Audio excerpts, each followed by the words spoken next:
The Ghost Towns of American Racism, Unearthing the Erased. This isn't history class. This isn't the story your teachers told you. This isn't the curated, comfortable lie spun by the institutions that built their empires on silence. No, this is different. You are about to hear a truth so raw, so deeply suppressed, that a whistleblower historian I knew, a man named Dr. Silas Blackwood, was offered an entire wing at a prestigious university a blank check just to destroy the core evidence I'm about to share with you. Entire departments are funded, right now, with public and private money, specifically to keep this information buried. To ensure you never connect the dots. To make sure the names, the dates, the precise mechanisms of theft and terror that built so much of this nation's untouchable wealth, remain forever out of reach. But I, Elias Thorne, spent years digging in the digital and physical graves of history, and I found it. I found the truth, the raw, unfiltered truth that will absolutely rewrite your understanding of power in America. It will give you the precise, undeniable evidence you need to shatter denial forever. The historical revisionist industry, the legacy families who profit from silence, the state archives that are still locked, all of them have worked in concert to ensure you never hear this. But they failed. They failed, and you're about to understand exactly how. Listen. You've felt it, haven't you? That gnawing doubt, that whisper that says, there's more to this. You try to talk about it. You search. You hit walls. I know that sting. I've lived that frustration. I remember one crisp autumn morning, I walked into the grand, hushed halls of a renowned historical society library. It was the kind of place with polished brass, dark wood, and the heavy scent of old paper and quiet reverence. I had a specific question, a name I'd heard in a hushed family story, a town that seemed to vanish from every map. I approached the curator, a woman with tight gray hair and an air of immense authority, sitting behind a barricade of leather-bound volumes. I asked about the Northwood Creek massacre, about the specific details of property transfers that followed it, the names of the families who suddenly acquired vast tracts of land. Her smile was like ice. She gave me a practiced, dismissive wave of her hand. Ah, the Northwood Creek incident, she said, her voice smooth, condescending. A regrettable episode, certainly. But largely anecdotal. Our official records indicate a minor dispute, quickly resolved. There's nothing substantial here for you, young man. Perhaps you'd find our exhibit on the progress of the industrial age more illuminating? She gestured vaguely towards a dimly lit corridor. Her eyes, though, they held something else. Not just disinterest.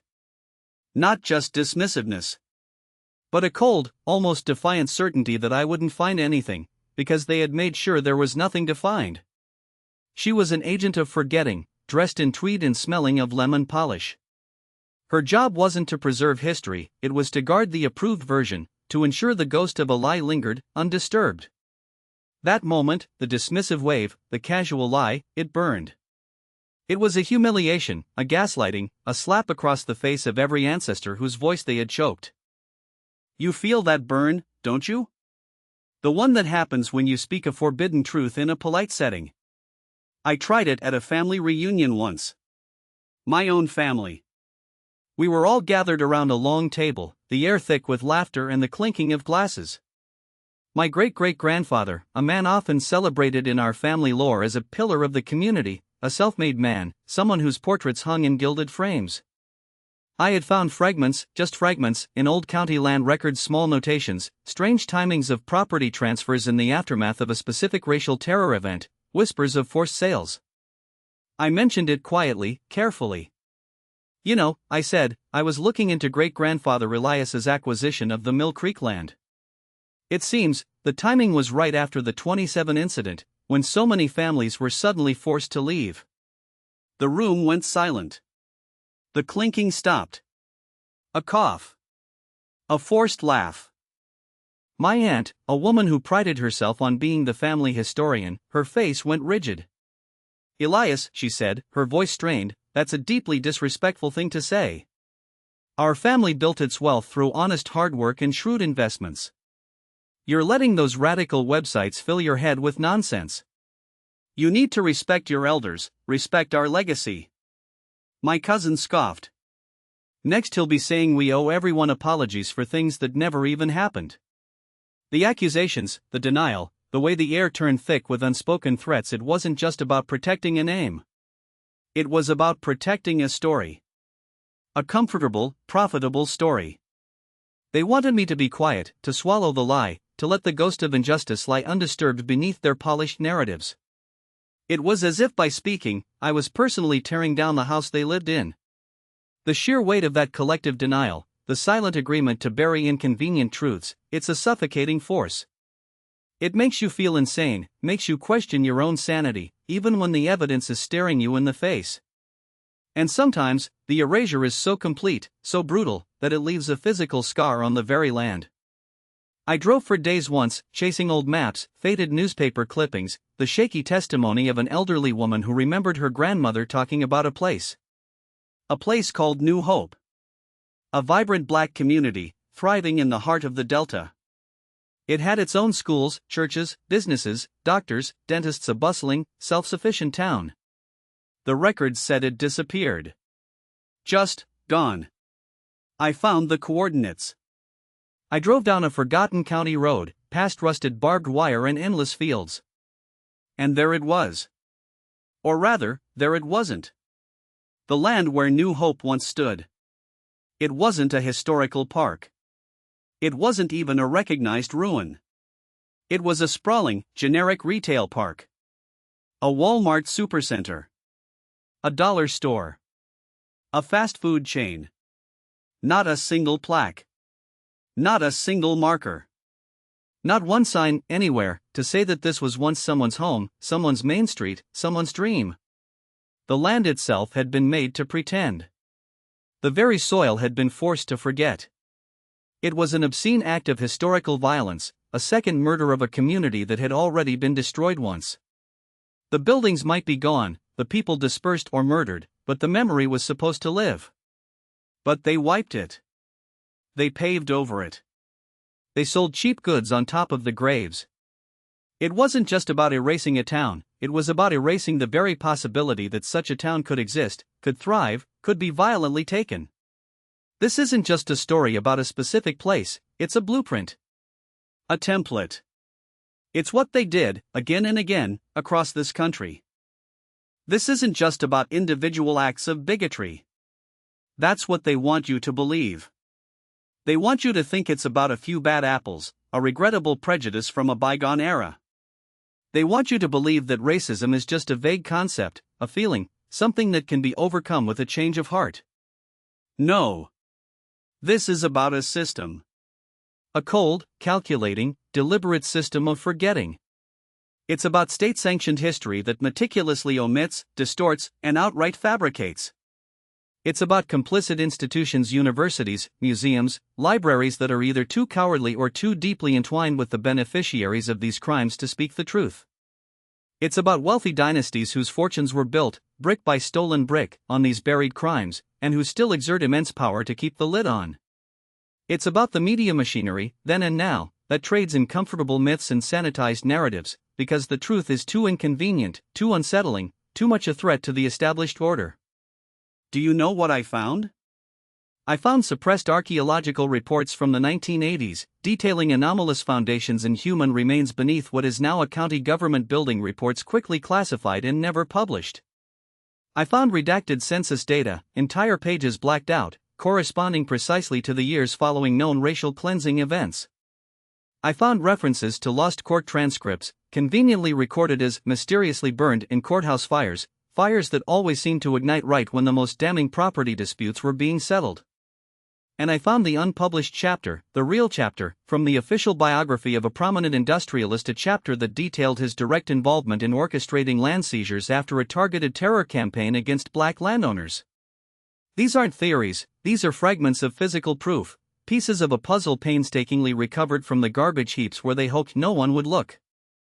And while you and I are out here scrounging through dusty basements and fragmented digital archives, searching for crumbs of truth, do you know what the elite do? Elite universities, the ones with the massive endowments and the glossy brochures, they teach this true history, the real mechanisms of power and oppression, in closed-door seminars. For $50,000 a semester, a select few are given access to the actual data, the real analyses, the unvarnished truth. They teach it not to inform a public conscience, but to educate the next generation of power brokers on how these systems operate. Meanwhile, public schools, the ones we pay for, continue to feed our children the sanitized fairy tale, ensuring the vast majority remain ignorant, easily manipulated, and unable to connect their own present-day struggles to a past that was meticulously engineered to create them. That's how they get away with it. They hoard the truth. They weaponize ignorance. I'm Elias Thorne. I am not a tenured professor. No university would ever hire me, not with the kind of history I'm digging up. I'm an angry researcher, a dogged archivist, a grandchild of victims and, yes, a grandchild of those whose names appear on the margins of perpetrator lists. My journey began with a whisper from my great-grandmother, a name she'd only speak in hushed tones, a story she refused to elaborate on, saying only, "They took everything, Elias." Everything. That fragment haunted me. It led me to old property deeds, to microfiche, to scanned newspapers from forgotten towns. I hit walls of silence, just like you have. I faced the dismissive smiles of gatekeepers. I felt the collective denial of a family afraid of their own shadows. I was just a digger, fueled by that quiet anger, by the moral obligation to witness what was meant to be forgotten.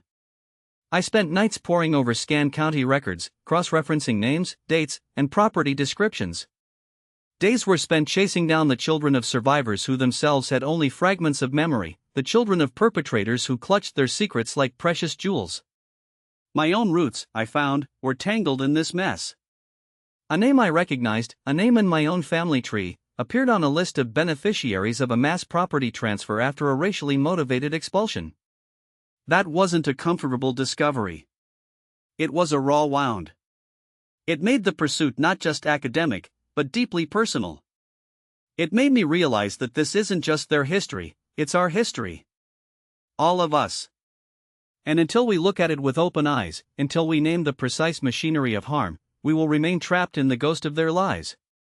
They want you to move on from a past you were never allowed to fully see. They want you to believe that what happened then has no bearing on what happens now.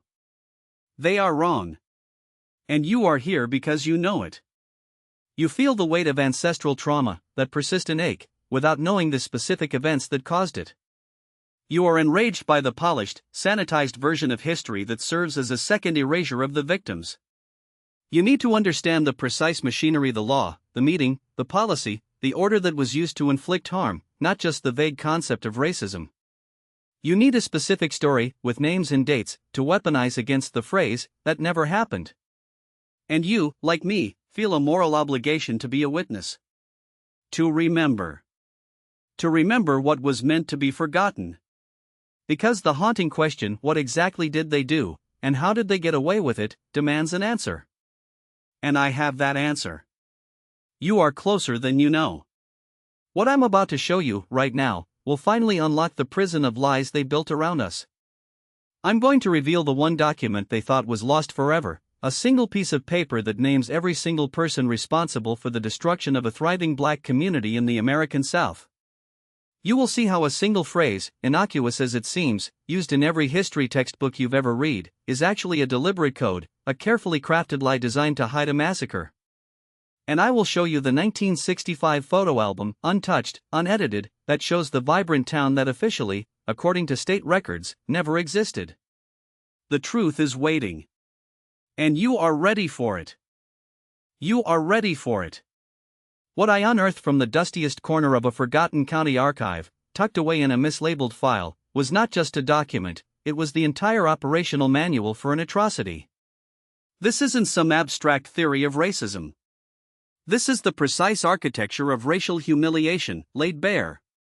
That single piece of paper, the one they desperately tried to erase, is a signed, notarized resolution from the town council of the community surrounding what was New Hope. It's dated May 14, 1964. And it doesn't just name the mayor, the sheriff, and 3 prominent landowners. It explicitly outlines their plan for community revitalization, a euphemism, a deliberate code, for the systematic terrorization, displacement, and economic annihilation of New Hope's black residents. It mandates the use of eminent domain for public works projects and nuisance abatements to seize properties, offering pennies on the dollar or, more often, nothing at all. This wasn't a riot. This wasn't a sudden, unprovoked attack by a rogue mob. This was the bureaucracy of racial hate, meticulously planned, legally sanctioned, and executed with cold, corporate precision. And the photo album from 1965, the one I mentioned? It shows the thriving businesses, the families, the vibrant main street of New Hope, captured just months before this revitalization began. It's a snapshot of the racial commonplace they sought to eradicate, a testament to the life they murdered with paperwork. Now see the racial mechanics. The innocent phrase community revitalization in that county resolution is the same deliberate code, the same carefully crafted lie, that you've read in every sanitized history textbook describing events like the Northwood Creek incident. It's the phrase that erased Mill Creek and countless other black communities, disguised as progress. It's the very language designed to hide a massacre of property, prosperity, and people behind a veil of legitimate government action. This isn't anecdotal. This isn't a few bad actors.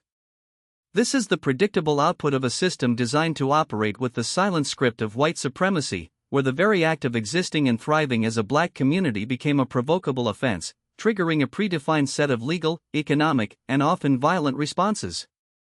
The moment New Hope flourished, it activated a hidden program in the system, a program that allowed for its systematic dismantling under the guise of civic improvement. This is how the poison of racial commonplace became a legal mandate. It wasn't a spontaneous failure of individual morality, it was the successful execution of an established protocol. We are talking about something far more insidious than what's allowed in polite conversation. We are talking about the silent permission of racial complicity, where the absence of objection from seemingly good people allows the bureaucracy of racial hate to flourish unchecked. This isn't just about men in robes or hood-wearing figures, it's about town council members, land commissioners, bank officials, real estate agents, and local law enforcement, all operating within the framework of racial privilege, where the suffering of one group is not only normalized but deemed necessary for the prosperity of another. That curator who waved me away, my aunt who stiffened in denial, they were not just individuals. They were guardians of this silent permission, enforcers of the myth of the racially isolated case, pushing the narrative that these were singular, unfortunate events, rather than interconnected threads in a vast, deliberate tapestry of racial violence and economic theft. This systemic racial gaslighting makes you feel like you are the one imagining things, when in fact, you are simply seeing the machine operating as it was built to. Consider the common responses to racism, the ones they tell you will fix everything. They are, in fact, designed to exhaust you, to keep you chasing shadows while the real operators remain untouched. Just ignore it, they say. Don't give them the satisfaction. This is racialized spiritual self-mutilation. It's turning off your pain alarm while the racial aggression metastasizes into racial trauma. You are asked to swallow the insult, to internalize the slight, to pretend the venom hasn't entered your bloodstream. You are instructed to be deaf to the microaggressions as death by 1,000 racial cuts, each one eroding your sense of self-worth, your belief in your own inherent dignity. Ask anyone who has spent years ignoring racism if their sense of racial dignity is intact or if the ghosts of those racist moments still haunt their nights. They haunt, because the wounds were never acknowledged, never disarmed. They fester, because the racial violence, however subtle, was real. Or, it was a misunderstanding, or, let's have a dialogue. This is mopping up the blood of racial injury while the attacker still holds the knife. You exhaust yourself explaining your humanity to someone following a manual written to deny it, a manual called racial privilege. True dialogue requires equal power, and racism exists to destroy that equality first. You sit down, you pour out your heart, you articulate your pain with precision, only for them to lean back, nod sagely, and conclude that you are too sensitive, or that they didn't mean it that way.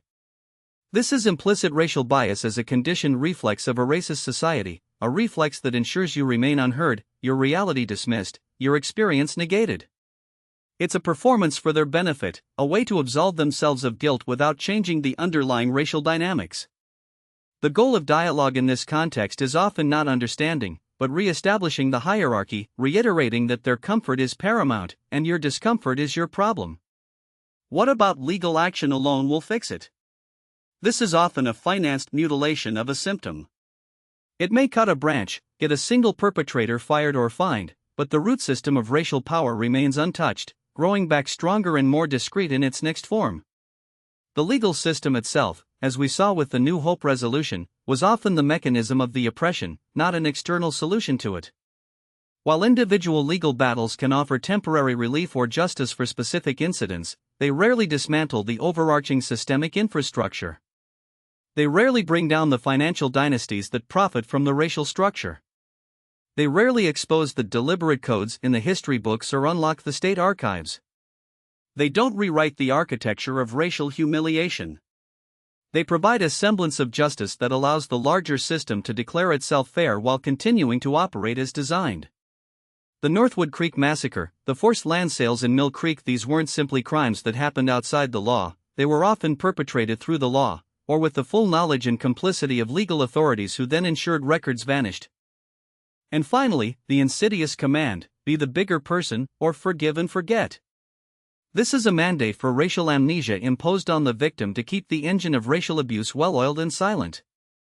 Forgiveness is a personal choice, a profound internal journey that, when genuine, serves the forgiver. But mandated forgetting? That is a tool of oppression. It demands that you erase your own history, your own wounds, to make the perpetrators and their beneficiaries comfortable. It asks you to lie to yourself, to deny the racial violence as spectacle that has been performed against your community and your ancestors, all for the sake of a false peace that benefits the powerful. It is a demand to turn away from the precise machinery of harm, to leave the names unnamed, the dates unacknowledged, the mechanisms unexposed. It asks you to silence the ghosts of those racist moments, to allow them to haunt you forever, rather than empowering you to confront them with truth. Ask anyone who has been told to forgive and forget if it brought them peace or merely deeper, unaddressed pain. The peace it brings is for the oppressor, not the oppressed. This is why they want you to believe in the myth of the racially isolated case. Because if it's isolated, it's not systemic. If it's not systemic, it doesn't need a systemic solution. If it's just a few bad apples, you only need to remove the apples, not examine the tree, the orchard, or the soil it grows in. But I found the blueprint. I found the system. The resolutions, the redacted census data, the burned court transcripts, the secret chapters, they are all pages from the same manual. What I'm about to reveal to you, this understanding, is not new. It's ancient, suppressed knowledge. It's the wisdom forged in fire, born from the very communities targeted by this architecture of racial humiliation. My digging led me to an underground network of Black and Indigenous community elders and radical psychologists from the 60s and 70s. These weren't academics seeking tenure, they were survivors, healers, and revolutionaries, mapping the psychic violence of racism, not just the physical. Their work was systematically suppressed, branded as radical or unscientific, because it gave people the tools to dismantle the very mind games that kept the system running. I unearthed their suppressed public health studies, detailing the physiological impacts of racial stress and weathering on the body: heart disease, hypertension, chronic fatigue, all directly linked to the constant assault of racism, the constant vigilance, the constant fight for dignity. They proved that ignoring racism literally kills you, slowly, silently. And then, I found the ancient strategies of cultural and spiritual resistance, preserved in oral histories, from the Quilombos, communities of escaped slaves in Brazil, to the hush harbors, clandestine gathering places for enslaved people in the American South. These weren't just places of worship, they were places of intellectual resistance, of communal healing, where survival meant outsmarting the system's mind games, recognizing the racial wiring of oppression, and developing a collective cognitive armor against it. They understood racism as a disease of the collective, and they cultivated strategies to inoculate themselves. This is what I've distilled, cross-referenced with all the hard evidence I've found, all the documents and photographs. I call it the Racial Reality Decoding Protocol. It's not a philosophy, it's an operating system for your mind. It teaches you to see the racial wiring behind the light switch of the offense, to understand that the accident or misunderstanding is often a deliberate, predictable outcome of a system operating exactly as it's supposed to. It disarms the internalized racial trap before it snaps shut on your self-worth. It transforms the isolated racist event into a readable page from the system's manual of oppression, allowing you to see the intention, the mechanism, and the desired outcome, rather than simply feeling the pain. It's like being given the owner's manual for a complex machine that was designed to hurt you, but now you understand how every lever, every gear, every circuit works. You see the pattern, not just the isolated spark. Imagine the transformation. You walk into the room where a racist incident happened, the memory of it still stinging. But instead of shame, instead of that familiar sense of humiliation or confusion, you carry the precise analysis of the racial power dynamic that occurred. You see the implicit racial bias, the systemic racial gaslighting, the architecture of racial humiliation that was operating. You understand that it wasn't a personal failing, but a predictable output of a machine. And that understanding, that clarity, reclaims your racial narrative. It's no longer your flaw, but their system, and you are no longer a victim, but an expert witness. Then, your child asks about the incident, perhaps something similar happened to them, or they encountered a sanitized version in school. Instead of a lesson in racialized pain, or a frustrated explanation of injustice you can't fully articulate, you offer a lesson in critical racial understanding and empowered resistance. You give them the language, the framework, the protocol, to decode the racial aggression themselves. You break the cycle of racial trauma for the next generation, equipping them not just with resilience, but with knowledge, the most potent weapon against deliberate ignorance. You give them sovereignty over their own racialized mind and story. And finally, you look in the mirror. You no longer see a victim of racism, someone constantly reacting, constantly wounded. Instead, you see a specialist in a racial system you did not create but now master. You see someone who can identify the silent permission of racial complicity, recognize the bureaucracy of racial hate, and deconstruct the myth of the racially isolated case. You transform racial pain into unshakable racial authority. You stand, not as someone defined by the harm inflicted upon you, but as someone who understands the very mechanisms of that harm and refuses to be manipulated by them any longer. This is the internal racial shift, the recovery of sovereignty over your own racialized mind and story that they never wanted you to achieve. This knowledge, this ability to decode, is dangerous to the racial status quo. It's a threat to every legacy family, every complicit institution, every politician who benefits from the comfortable lie. They want this buried even deeper than the ghost towns themselves. That's why I'm telling you this now.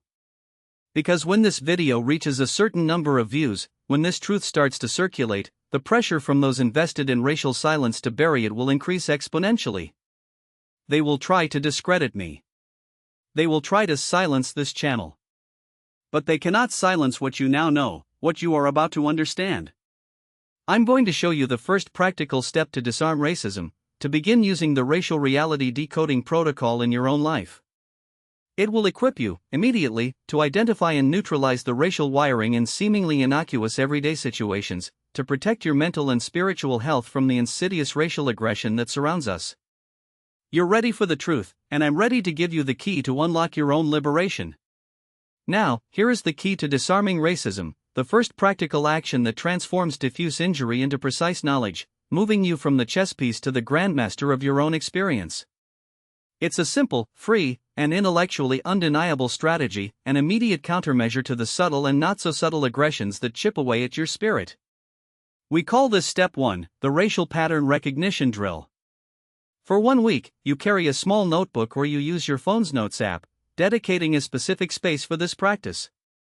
Every single time you feel that familiar sting, the microaggression that makes your stomach clench, the coded comment that makes you second-guess your reality, the dismissive glance that tells you you're being overlooked, you don't internalize it. You don't let it settle into the quiet corners of your mind to fester into shame or anger. Instead, you document it. With one concise sentence, you capture the incident. You write, today, at, time, in, context, person or their action, deployed, specific racial tactic, for example, stereotyping, tone policing, exclusion, exoticization, gaslighting, tokenism, cultural appropriation, to provoke, expected reaction, such as shame, silence, anger, self-doubt, hypervigilance. This isn't about journaling your pain. This is forensic psychology applied to your own life, in real time. You are transforming scattered, overwhelming racial injuries into categorized, manageable data points. You are actively moving the experience from your emotional limbic system, where it ignites fear and reactivity, straight into your analytical prefrontal cortex, the seat of reason and strategic thought. In that shift, something profound happens. You cease to be merely a victim reacting to an attack, and you instantly become the lead researcher, the chief diagnostician of the racism you experience. You are no longer merely absorbing the blows, you are identifying the weapon, charting its trajectory, and cataloging its effects. This practice doesn't ask you to confront the perpetrator externally, not yet. It asks you to confront the incident internally, with the cold, objective clarity of a scientist. You are creating a personal database of racial mechanics, turning the invisible into the visible, the subjective feeling into objective evidence. The power in this lies in the immediate reorientation of your brain. When you feel that familiar surge of injustice or humiliation, your brain, instead of spiraling into trauma, now has an active, strategic assignment. It's asking, what just happened? What tactic was used? What was the intended outcome? This mental pivot is monumental. It immediately creates a cognitive distance between you and the incident.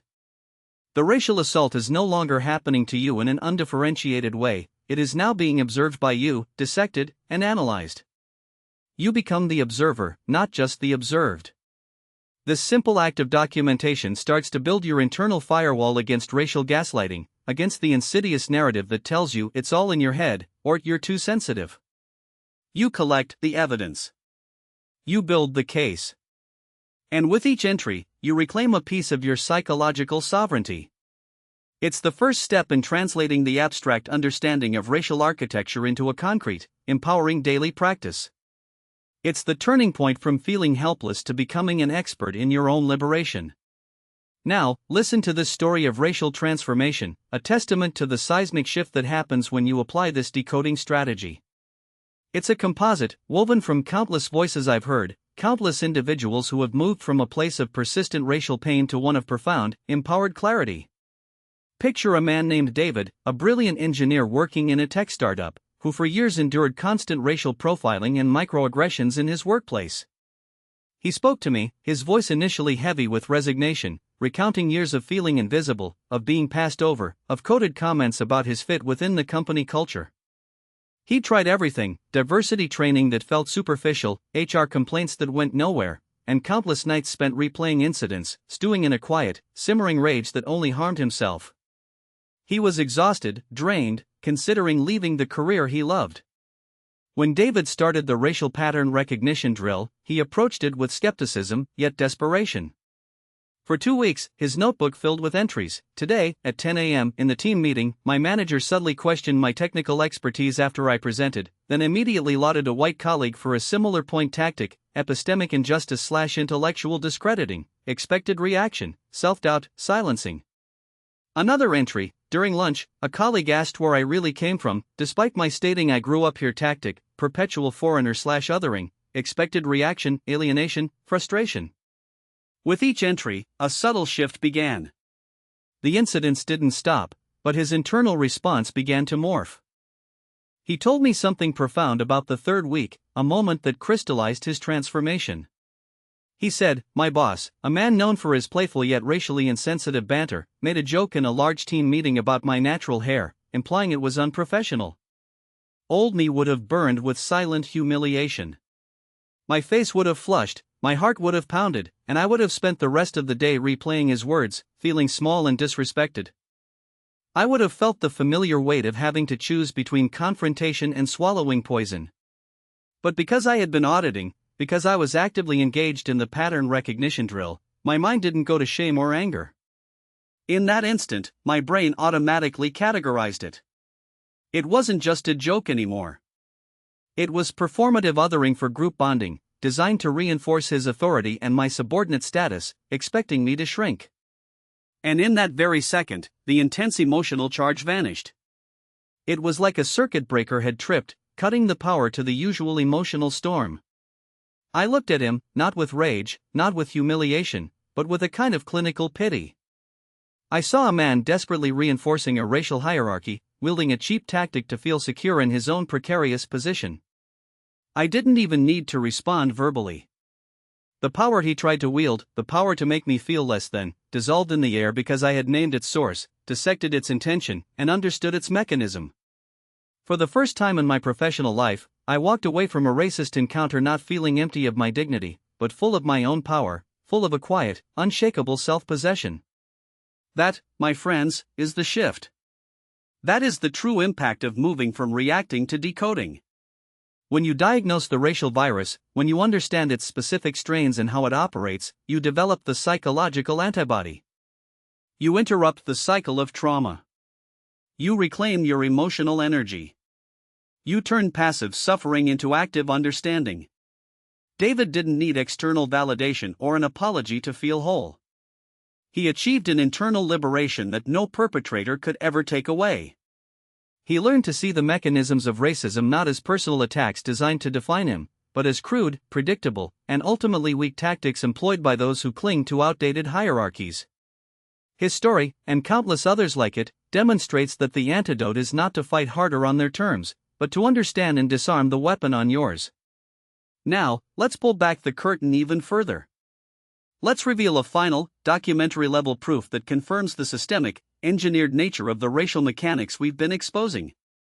This isn't just about individual acts, it's about a blueprint, a deliberate strategy. In 2021, a truly chilling document came to light.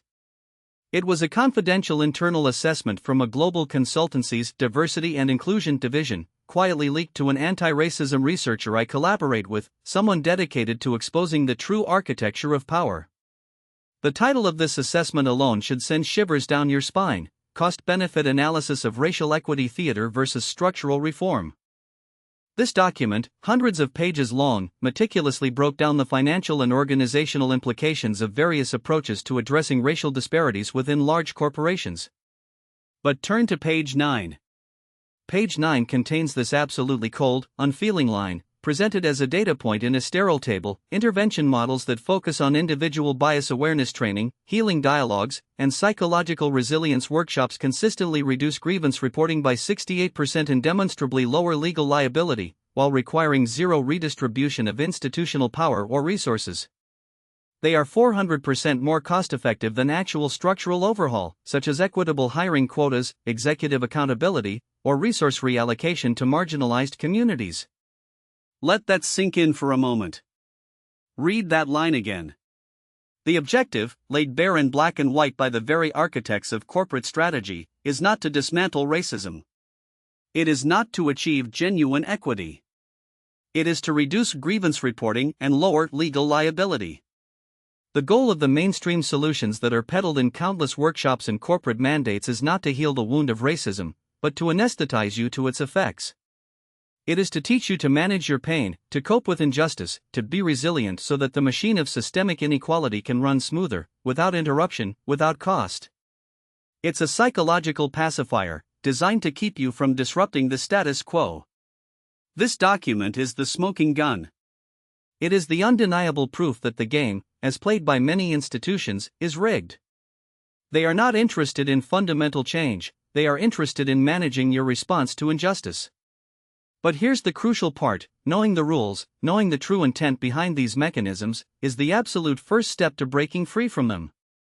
This document proves that our decoding strategy is not just about personal empowerment, it's about subverting a meticulously engineered system of psychological control.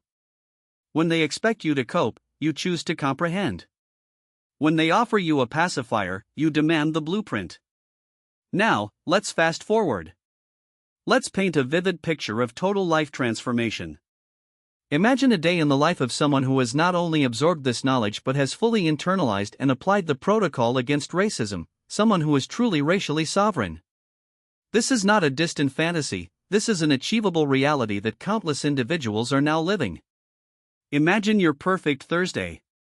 You wake up, and instead of the ancestral weight of racial anxiety clinging to you, that vague dread that often begins the day for so many, you feel an unburdened lightness. Your first thoughts aren't about bracing for the day's potential microaggressions, but about planning your creativity, focusing on your passions, and engaging with the world from a place of genuine, authentic self-regard. You drink your coffee, not with your guard up, but with a quiet sense of calm power. Your energy is your own. You arrive at work. A colleague, perhaps unconsciously, perhaps deliberately, attempts to gaslight you about a racially charged client interaction from the previous day.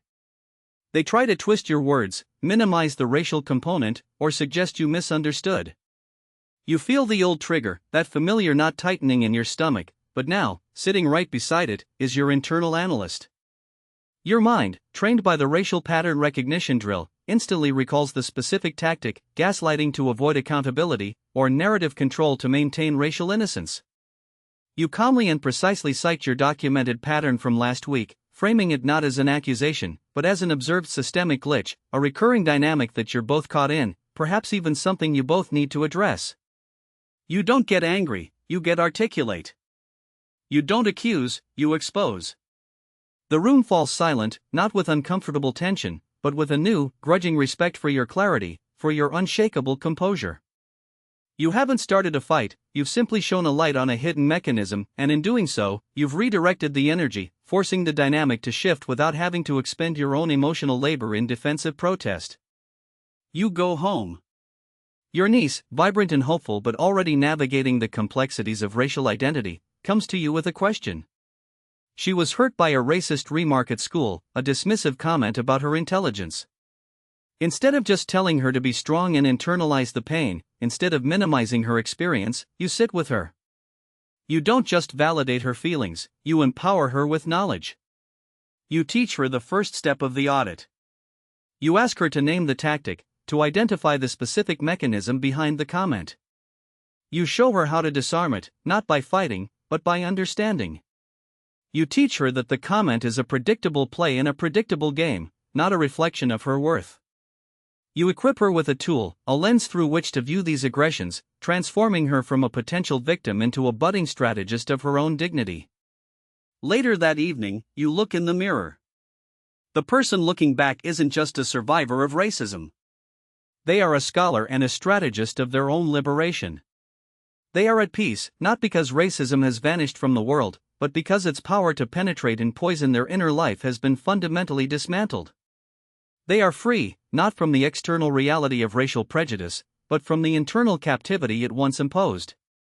They are no longer consumed by anger, fear, or self-doubt because they understand the game, they know the playbook, and they have developed the countermoves. They have built an unshakable racial authority, an internal fortress of self-knowledge and strategic insight. This is what happens when you stop carrying the poison of internalized racism and start carrying the antidote of conscious, documented understanding. This is what it means to be truly free. So now you have the first key. You've heard the undeniable proof from lives reclaimed, lives transformed from passive endurance to active empowerment. You've seen the hidden corporate blueprint that chillingly admits mainstream racism solutions are often managed, not solved, designed to keep the machine running smoothly by stifling your legitimate grievances. You can visualize the racially sovereign life on the other side, a life defined not by battle, but by peace, not by reactive anger, but by proactive freedom. This means you are ready. Ready for the complete map, the step-by-step architecture to not just survive the next racist incident, but to fundamentally dismantle its power to haunt your past, poison your present, or limit your future. Stay right here, because awareness without action is just agony. And you? You deserve a complete blueprint for freedom. The moment we decode the hidden algorithms of racism, its insidious logic of division and diminishment, we are gifted not just with understanding, but with an unparalleled opportunity, the chance to rewrite the program of our own minds. This isn't about ignoring the external realities of racial injustice, it's about fortifying your internal world, rendering it unbreachable by the toxins of racial aggression. For too long, the narrative of racism has been an uninvited guest in our psyche, whispering doubts, embedding shame, and subtly eroding our sense of inherent worth. No more. The time for passive observation is over. The era of active, defiant self-reclamation has begun. What I am about to share with you is not just a set of coping mechanisms.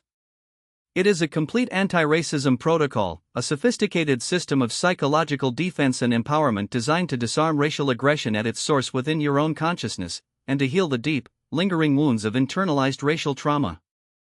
This protocol is your personal freedom manual, a step-by-step pathway to dismantle the psychological architecture of racial oppression from the inside out. It requires commitment, consistency, and an unwavering belief in your own unassailable dignity. But I promise you, the rewards are nothing less than mental sovereignty and emotional liberation. This isn't a theoretical exercise, it is a practical, daily discipline that will fundamentally alter your relationship with yourself and with the racialized world around you. Here is your complete anti-racism protocol, a 3-step journey to reclaim your power. Step 1: The Racial Incident Audit. For the next 7 days, you will engage in a heightened state of awareness, implementing what I call the daily naming exercise, but with a crucial upgrade. Every single microaggression, every racially charged comment, every dismissive glance, every incident where race plays an undeniable role in making you feel less than, you will not just acknowledge it. You will categorize it. This isn't about dwelling in pain, it's about analytical deconstruction. You will identify the specific mechanism at play. Is this a racial power play, an attempt to assert dominance, control, or superiority based on racial hierarchy? Perhaps it's a person cutting you off in conversation, speaking over you, or questioning your credentials in a way they wouldn't a racially privileged counterpart, using their perceived racial status to diminish your authority or presence. Or is it a racial gaslighting probe, an insidious maneuver designed to make you doubt your own perception of reality, to convince you that what you experienced wasn't actually racist, that you're being too sensitive, or imagining things? This could be a denial of your experience, a reframing of a clearly racial incident as something innocuous, or an attempt to deflect responsibility onto you. Or, finally, is it performative racism, a comment or action made primarily for an approving audience, designed to signal allegiance to a racial status quo, or to garner laughter or camaraderie from others at your expense? This often happens in group settings, where the aggressor is playing to a crowd, seeking validation for their racially insensitive remark. For 7 consecutive days, you will carry a mental, or even physical, notebook, observing, identifying, and filing away these instances. You are not just feeling hurt or bewildered, you are actively compiling a psychological brief. You are becoming a forensic expert on the racism you face. When the cashier gives a curt response to you but smiles warmly at the person behind you who happens to be of a different race, you name it. When a colleague mistakes you for the only other person of color in the office for the 5th time, you name it. When someone praises your English, assuming it's not your first language despite all evidence, you name it. This practice transforms the diffuse, shapeless pain of racism into concrete, categorized data points. You're shifting from being a recipient of ambiguous racial stress to an informed investigator of specific racial tactics. This isn't about reliving the pain, it's about disarming its future impact by understanding its predictable patterns. You are mapping the battlefield of your daily encounters, identifying the weapons used against you. This meticulous categorization stops the emotional hemorrhage that often follows such incidents and instead begins the process of building your personal intelligence dossier on the precise patterns and manifestations of racism you encounter. You become a strategist, not a victim. Now, why is this racial incident audit so profoundly effective? It cuts off the power supply to the internalized racism factory that operates within our minds. When you categorize a racist event, you execute a crucial mental shift. You move the event from the limbic system, the emotional brain where it triggers fight, flight, or freeze responses and leaves deep traumatic imprints, to your prefrontal cortex, the analytical brain where it becomes data. You transform the amorphous, overwhelming sensation of "I've been hurt by racism" into the precise, actionable understanding of "this was a racial power play designed to diminish my professional standing." This process effectively disarms the bomb of shame, confusion, and self-doubt that racist incidents are designed to implant. By labeling the mechanism, you externalize the aggression. It's no longer a flaw within you, but a tactic directed at you by a system. You learn to discern the matrix, to see the wires and levers of racial oppression, and in doing so, you reclaim your internal narrative from its manipulative grasp. This audit reveals the systemic, repetitive nature of these aggressions, confirming that it's not just you or your imagination, but a predictable pattern. That revelation, in itself, is a profound act of healing. Step 2: The detachment drill, breaking the psychic hook of racism. Once you have named and categorized an incident, you immediately activate a powerful, 10-second mental ritual. This is your personal psychic firewall. As soon as you recognize the racial aggression, you visualize the racist words or actions not as a personal truth aimed at diminishing your inherent worth, but as a pre-recorded message, a broken loop from the old, outdated, and frankly, ridiculous system of white supremacy or racial hierarchy. Envision a literal wall of silent, bulletproof glass instantly manifesting between you and the aggressor's words or actions. This isn't about ignoring the incident or denying its reality, it's about preventing its toxic residue from entering your psychic space. For those 10 precious seconds, you breathe deeply, centering yourself, and acknowledging with unwavering clarity, this is not about my worth. This is the ideology of racism speaking through a mouthpiece. This is simply a manifestation of a disordered system trying to project its pathology onto me. You witness the words or actions bounce off that invisible, impenetrable shield. You see them for what they are, mere noise, empty vibrations from a crumbling paradigm. You refuse to internalize them. You refuse to allow them to take root in your spirit. This brief but potent mental exercise is a conscious act of severing the psychic hook that racism relentlessly attempts to embed, the hook of shame, inadequacy, doubt, and fear. It is the active refusal to allow someone else's racialized pathology to define your reality or your value. You are creating a buffer, a sacred space around your identity that is immune to racialized attacks. This drill is your immediate response to diffuse the emotional impact before it can settle into trauma. It's a quick, powerful mental cleansing, a moment of radical self-preservation in the face of targeted aggression. It's the moment you stop absorbing the poison and start recognizing it as an external contaminant that has no business within you. The detachment drill is more than just a visualization, it installs a vital psychic firewall against racial toxicity. Its purpose is to melt the rust of inferiority, the subtle but corrosive belief that racist comments attempt to deposit in your mind. Racism's primary objective is not just to harm, but to deform your self-perception, to shrink your sense of possibility, and to make you question your own inherent capabilities. The psychic hook is designed to make you internalize the aggressor's racial bias as a personal failing. By actively visualizing the barrier and articulating the truth, this is not about my worth, you are directly counteracting that internalization. You are telling your subconscious, explicitly and repeatedly, that these are external projections, not internal truths. This practice builds resilience, not through hardening your heart, but by making your mind impenetrable to racialized falsehoods. It trains your nervous system to differentiate between an external racial attack and your internal, immutable self-worth. You are teaching your brain to automatically reject racially motivated attempts to define you, thereby preserving your mental and emotional integrity in the face of relentless assault. Step 3. The narrative reclaim, writing your own story. At the end of each day, you will take one documented racist incident from your racial incident audit and you will rewrite the script. This is not about fantasizing about revenge or replaying arguments. This is a profound act of self-authorship.